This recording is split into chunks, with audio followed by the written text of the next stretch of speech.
সবাইকে ওয়েলকাম জানিয়ে আজকে একটা নতুন ভিডিও স্টার্ট করছি। সকাল সকাল চান করে নিয়েছি, আমাদের একটু বেরোনোর আছে, এই জন্য সকালবেলা চান করে নিয়েছি। আর তোমাদের দেখাই, এই যে আগের দিন যে ফুলগুলো নিয়ে এসেছিলাম না ঠাকুরের ওখান থেকে, সেগুলো না এইভাবে এখানে সুন্দর করে সাজিয়ে রেখেছি। খুব ভাল লাগছে এটা দেখতে। আর এই ফুলগুলো তো তোমার ফেলবো না, এই ফুলগুলো হচ্ছে তোমার যখন তোমার নষ্ট হয়ে যাবে, যে কয়দিন জলে থাকে থাক, ভালো থাকবে। আর যখন নষ্ট হয়ে যাবে, ইচ্ছে আছে এই ফুলগুলো একটু শুকিয়ে নিয়ে গাছের গোড়ায় সার হিসাবে দিয়ে দেবো। মানে ডাস্টবিনে ফেলতে কেমন লাগে ঠাকুরের এই ফুলগুলো, তো গাছের গোড়ায় দিয়ে দেবো, সারও হয়ে যাবে আর ফুলগুলোও রয়ে যাবে।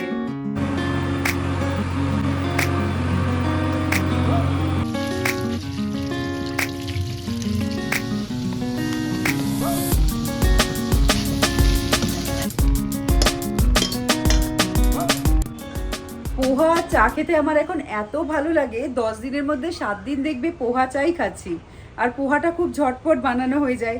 আমাদের যেহেতু এখন বেরোনোর আছে না, তো তাড়াতাড়ি করে পোহা চাটাই ব্রেকফাস্ট করে নিলাম।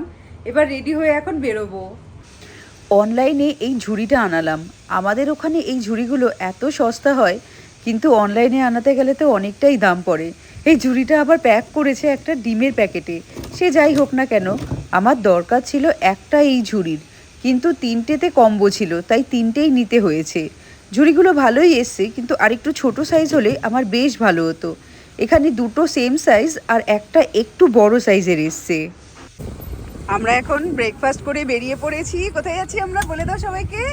সার্ভিস করাতে, গাড়ি সার্ভিসিং এ। এটা কত নম্বর সার্ভিস হবে আমাদের?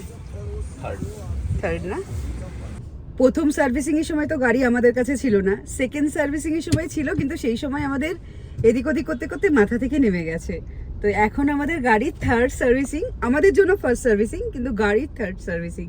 তো ওরা বললে পিক অ্যান্ড ড্রপ ছিল, কিন্তু অভিক বললো প্রথম সার্ভিসিং, তো আমরা নিজেরাই যাই, নিজেরাই গিয়ে তোমার একটু দেখে ঠেকে নেব। আর যদি বেশি লেট হয় তাহলে তো ওদের ড্রপ করতে বলবো, আমরা চলে আসব। তো দেখা যাক ফাইনাল কি হয় ওখানে গিয়ে।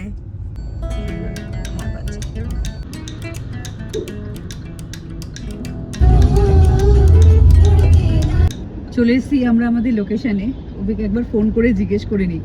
অ্যাকচুয়ালি আমরা তো ফার্স্ট টাইম, জানি না কোথায় যেতে হবে বা কি।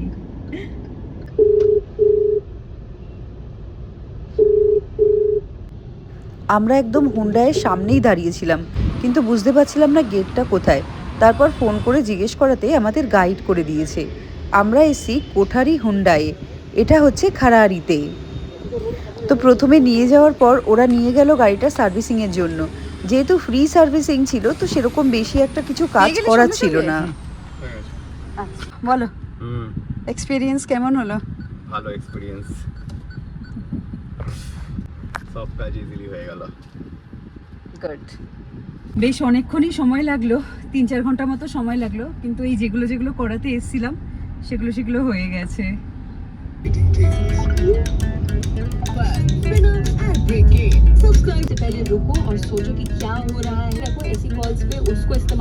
আমার ফোনের স্ক্রিন গার্ডটা পুরো ফেটে গেছে, দেখতে পাচ্ছ? এই দেখো কি অবস্থা।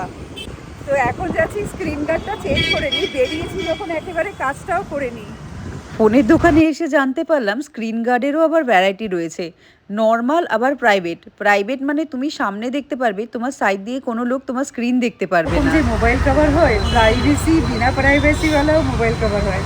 তো এখন এই বসে আর প্রাইভেসি দরকার নেই, বিনা প্রাইভেসিটাই আমরা লাগিয়ে নিয়েছি। দামও যেরকম, জিনিসও সেরকম। আমাদের দরকারটাই কি প্রাইভেসি? ওটা আজকালকার যুগে বয়ফ্রেন্ড গার্লফ্রেন্ড হয়ে আছে, পাশে বাবা মা বসে আছে, কুটু করে একসময় গেছে না, সব জানে।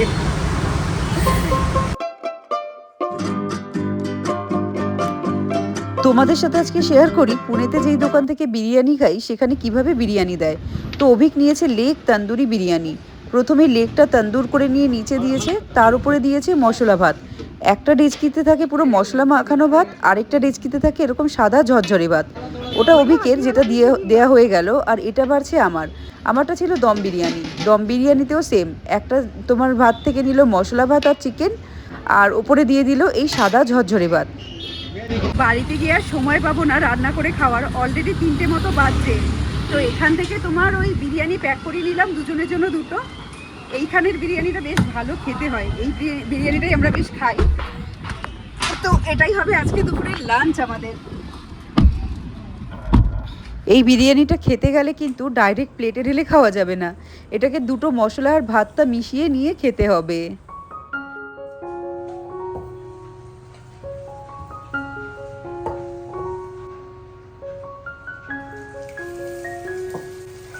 তোমাদের দেখিয়েছিলাম যে এই ঝুড়িটা অনলাইনে আমি কিনেছি। এটার রিজন হচ্ছে এই যে লুচিগুলো ভাজি না, আমার যে আগের ঝাঁঝরিটা ছিল সেই ঝাঁঝরিটাতে তেল মানে পড়তে পড়তে পুরো জাম হয়ে গেছে ঝাঁঝরিটা।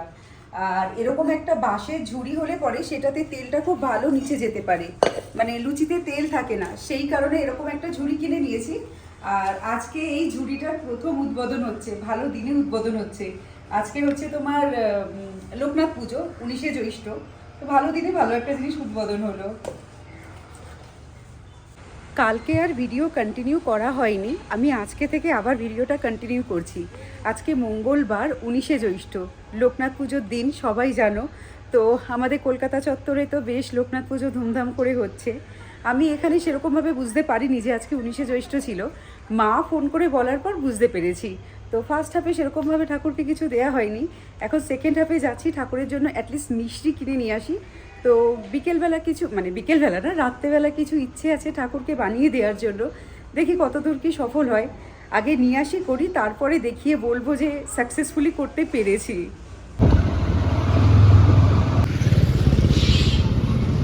এখান থেকে নিয়ে নিই একটা দুধের প্যাকেট, তো এখান থেকে নিয়ে নেব এক প্যাকেট মিশ্রি। ये वाइट वाला कम दो, ये सूख गया है।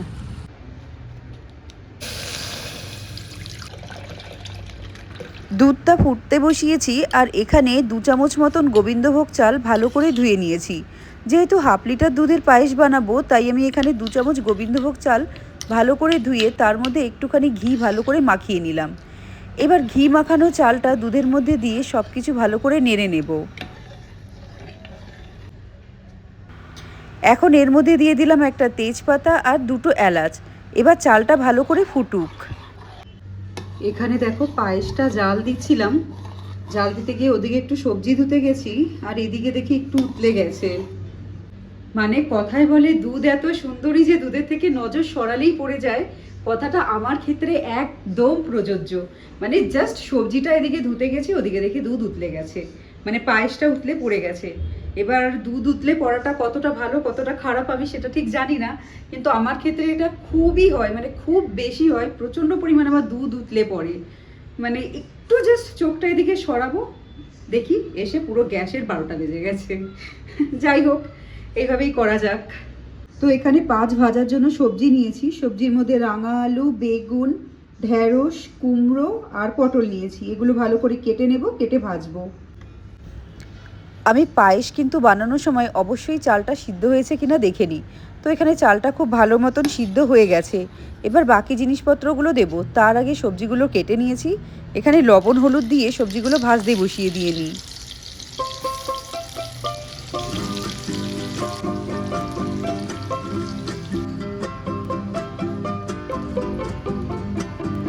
এখানে পায়েসে দিয়ে দিচ্ছি কিশমিশ, কাজু বাদাম, দিচ্ছি গুঁড়ো দুধ। গুঁড়ো দুধটা দিয়ে ভালো করে মিশিয়ে নিতে হবে, নাহলে দুধের ডেলা থেকে যেতে পারে। এবার সমস্ত কিছু কমপ্লিট। এবার সবশেষে দিতে হবে মিষ্টিটা। আমি এখানে মিষ্টির পরিবর্তে, মানে চিনির পরিবর্তে দিয়ে দিলাম মিশ্রি। তো সব কিছু ভালো করে নেড়ে নেব, আর মিষ্টি গলে গেলেই গ্যাস বন্ধ করে দেব। ব্যাস তৈরি হয়ে গেছে পায়েস। প্রথমে আগে যার জন্য করা তার জন্য তুলে নিই।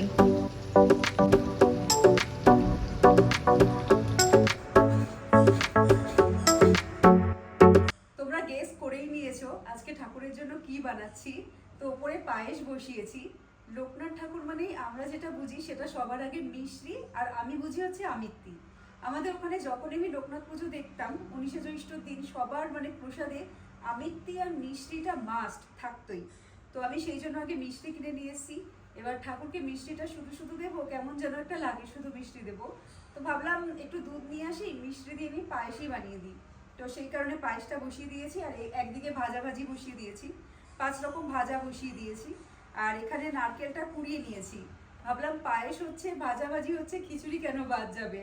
তো এখানে প্রসাদে খিচুড়ি, 5 রকম ভাজা আর পায়েস, এটাই বানিয়ে দেওয়ার ইচ্ছে আছে। এবার দেখা যাক কতটা তাড়াতাড়ি পারি করে দিতে।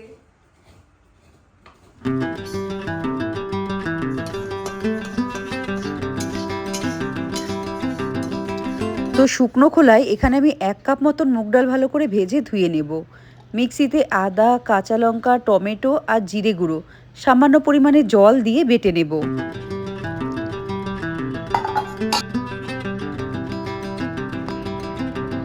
এবার যেই কড়াইয়ে ভাজা ভেজেছিলাম সেই কড়াইয়ে অল্প একটু সর্ষের তেল দিয়ে তার মধ্যে দিয়ে দিলাম ডুমো ডুমো করে রাখা নারকেল কুচি। নারকেলগুলো ভালো করে ভেজে নিয়ে লাল লাল করে আমি তুলে নেব। এবার এই তেলে ফোড়ন হিসাবে দিচ্ছি গোটা জিরে, গোটা শুকনো লঙ্কা, দিচ্ছি একটা তেজপাতা। ফোড়নটা ভালো করে নেড়ে চেড়ে যে মশলাটা ছিল সেই মশলাটা দিয়ে দিলাম। দিচ্ছি পরিমাণ মতন লবণ আর দেব সামান্য পরিমাণে জল। মশলাটা খুব বেশি ছিটছে, সেই কারণে এখানে জল দিয়ে মশলাটা কষিয়ে নেব। এবার এখানে দিলাম হলুদ গুঁড়ো। হলুদ দিয়ে এই মশলাটা যতক্ষণ না তেল না ছাড়ছে ততক্ষণ ভালো করে কষিয়ে নিতে হবে।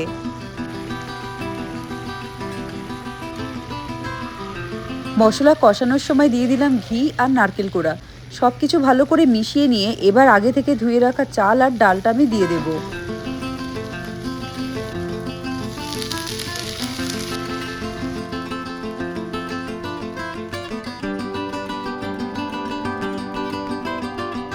আমি এখানে 1 কাপ সোনামুগ ডাল নিয়েছিলাম, তার জন্য 1 কাপ গোবিন্দভোগ চাল নিয়েছি। চাল আর ডাল খুব ভালো করে মশলার সাথে কষিয়ে নিয়ে আমি প্রেশার কুকারে সিটি দেব। তোমরা এটা কিন্তু কড়াইতেও করে নিতে পারো। তো এখন প্রেশার কুকারে চাল ডালটা দিয়ে এখানে গরম জল দিয়ে দিচ্ছি আর দেব পরিমাণ মতন লবণ। সব কিছু ভালো করে নেড়ে নিয়ে ঢাকনা দিয়ে ঢেকে একটা সিটি দেব হাই ফ্লেমে।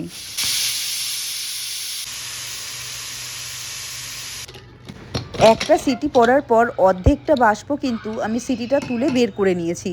তারপর ঠান্ডা হওয়ার পর ঢাকনাটা খুলে এখানে ভাজা নারকেল দিচ্ছি, ভাজা মশলা দিয়ে দিচ্ছি, 1 টুকরো গুড়। এবার সব কিছু ভালো করে মিশিয়ে নেব। মিশিয়ে নিলেই তৈরি হয়ে গেল আমার ভোগের খিচুড়ি।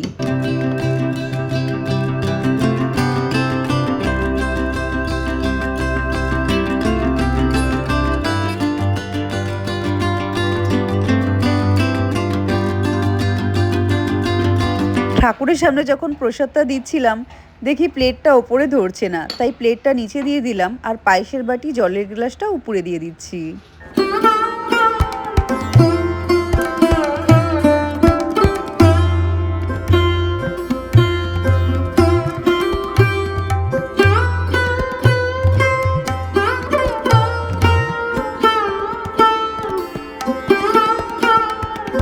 নর্মালি যেমন ডেলিকার পুজো হয় সেরকমই পুজো করেছি, শুধু ঠাকুরকে একটু ওই খিচুড়ি, পাঁচ ভাজা আর পায়েস করে দিয়েছি।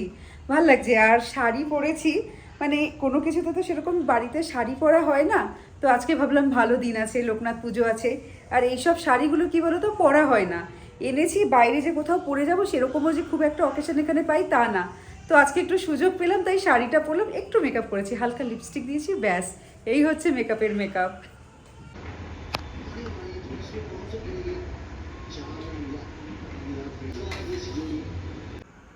আজ আরসিবি আর পাঞ্জাবের মধ্যে ফাইনাল লড়াই হচ্ছে, কে জিতবে দেখা যাক। কিন্তু এখন যা ম্যাচের স্কোর দেখছি মনে হচ্ছে আমার পাঞ্জাব জিতবে। জানি না কে জিতবে, কিন্তু যেই জিতুক না কেন কাপ তো ঘরেই থাকবে, মানে ইন্ডিয়াতেই থাকবে, যে কোনো স্টেটেরই হোক, ইন্ডিয়ার জিনিস ইন্ডিয়াতেই রয়েছে। আর প্রসাদটা যা ভালো হয়েছিল না, মনে হচ্ছিল কি কোনো মন্দির থেকে আনা যে প্রসাদের স্বাদ হয় না ঠিক সেরকম। আর এরকম টাইপেরই প্রসাদ খুব খেতে ইচ্ছে করছিল, মানে বহুদিন ধরে খুব প্রসাদ খেতে ইচ্ছে হচ্ছিল। তো আজকে সুযোগ ছিল, সময় ছিল, বানিয়ে নিলাম। আর তোমাদের সবার মনে হতেই পারে আমার সিংহাসনে তো লোকনাথ নেই, তাহলে আমি লোকনাথ পুজোটা দিলাম কি করে। আমার সিংহাসনে লক্ষ্মী গণেশ আছে। তো যে কোনো পুজোই হোক না কেন, সেটা রাধাকৃষ্ণ পুজো বলো, লোকনাথ পুজো বলো, জগন্নাথ পুজো বলো, আমি আমাদের সিংহাসনে যে ঠাকুর আছে তাকে স্মরণ করে, মানে সেই ঠাকুরটাকে স্মরণ করে আমি সামনে এনার ভোগ দিই। তো আমরা যখন বলি যে সব ঠাকুরই সমান, তাহলে মানতে কি আছে। তো আমি গণেশ মানি ঠিকই, কিন্তু যে কোনো পুজোর সময় গণেশের সামনে ওই ঠাকুরকে স্মরণ করে ভোগ দিতে ভালোবাসি। এইভাবেই আমি পুজো করতে ভালোবাসি। তোমরা দেখো আমি যেটুকু পুজো করি সেটুকু দেখাই। তো আর প্রসাদের কথা কি বলবো, বললামই এত ভালো হয়েছিল, মানে ওটা আমার রান্না কোনো মতেই আমি বিলিভ করতে পারি না, এত টেস্ট হয় প্রসাদে।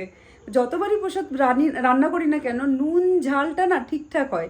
মানে আমি দেখেছি অন্য সময় ঘরের রান্না করতে গেলে নুন কম হবে, খেয়ে টেস্ট করে দেখেও নুন কম হবে, ঝাল বেশি হবে, সে যা তা হতেই পারে, কিন্তু প্রসাদের রান্নায় এখনও পর্যন্ত আমার মনে পড়ে না খুব একটা কম বেশি হয়েছে। তো এইভাবেই আজকের ভিডিওটা এখানেই শেষ করি। ভিডিওটা ভালো লাগলে লাইক করো, যারা নতুন নতুন দেখছো এরকম টাইপের ভিডিওগুলো যদি ভালো লাগে চ্যানেলটাকে সাবস্ক্রাইব করে নিও।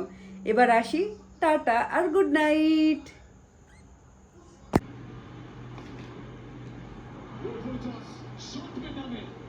देखिए विराट कोहली जैसा दिग्गज आइकॉन, आंखें छलकती हुई खुशी से, 9 आंखें, ये ऐसा इतिहास है जो मुझे लगता है दुर्लभ है, बहुत से लोगों को ये देखने को नहीं मिलेगा।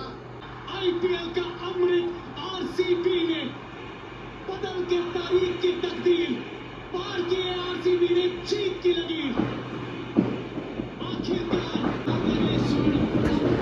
পিছনে বাজি ফুটছে এত বিশাল, আমি ভুল হলাম, আরসিবি জিতলো, আরসিবি ফ্যানরা বিশাল খুশি, বিশাল খুশি, বিশাল বাজি ফুটছে এখন।